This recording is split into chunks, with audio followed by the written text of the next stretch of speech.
Welcome to the Short Funk Podcast. I'm Tom Barbalet, and today I'm going to take the last Shed story, particularly bleak, told a wide variety of other relatively bleak stories through Short Funk. If bleak short funks are not your thing, please move on to the next. Hopefully it won't be as bleak. Before I left Australia, through a variety of circumstances, I'd gathered together a group of miscreants that were being employed within this defence institution that was interested in creating VR for the masses. Well, actually VR for the companies to take it to the masses. One of these individuals was a fellow who was actually, if I'm right, as old as I am currently.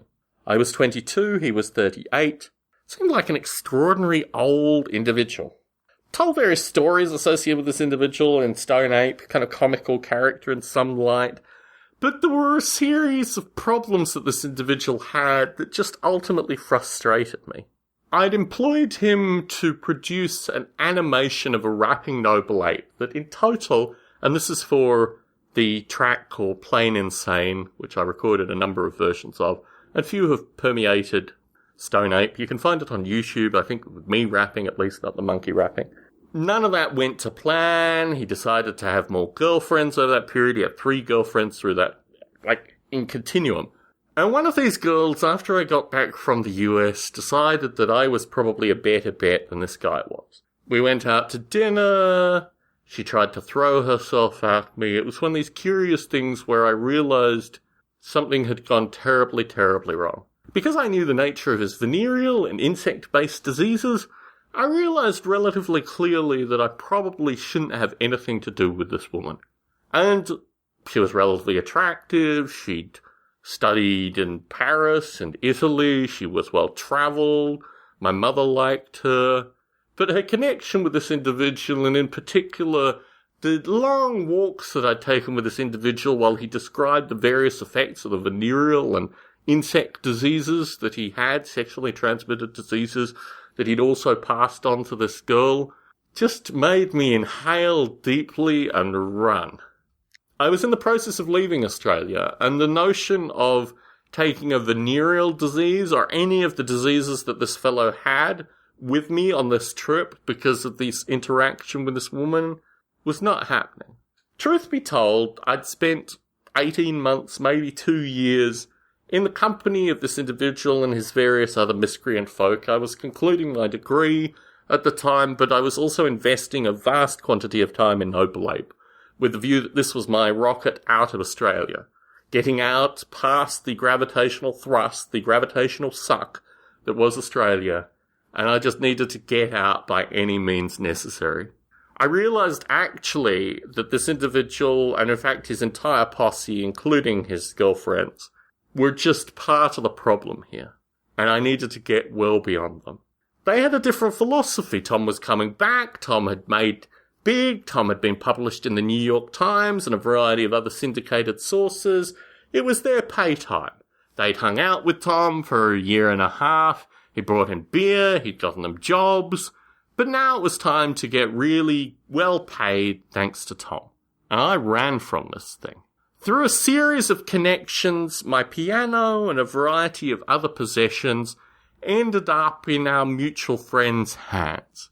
And through a series of interactions that happened when I got to the US, I heard that the piano had been smashed and had been burnt and had been videotaped. This was a curious reference to the fact that I'd seen the movie 8mm, which is still a favourite film of mine, with this individual a few months before I left Australia, and I think for all concerned the destruction of this piano was seen to embody the hatred that they had for me. I hadn't brought them the money, I hadn't brought them the fame, I'd just gotten out of Australia and left them with a piano, which they ritualistically destroyed. Because the destruction of the piano wasn't enough, about 9 months into my time in the US, this individual started an email harassment of my 15-year-old brothers and a wide variety of other folk. About a year and a half after I left Australia when I was in the UK, he started sending me disturbed emails with mutated pictures of me describing how I'd lied and ripped him off and how I'd caused him all this distress, and it was all my fault. I'd caused him to fail. I was the reason that his life sucked. And he was working for the Victorian government at the time. Victoria is a state in Australia.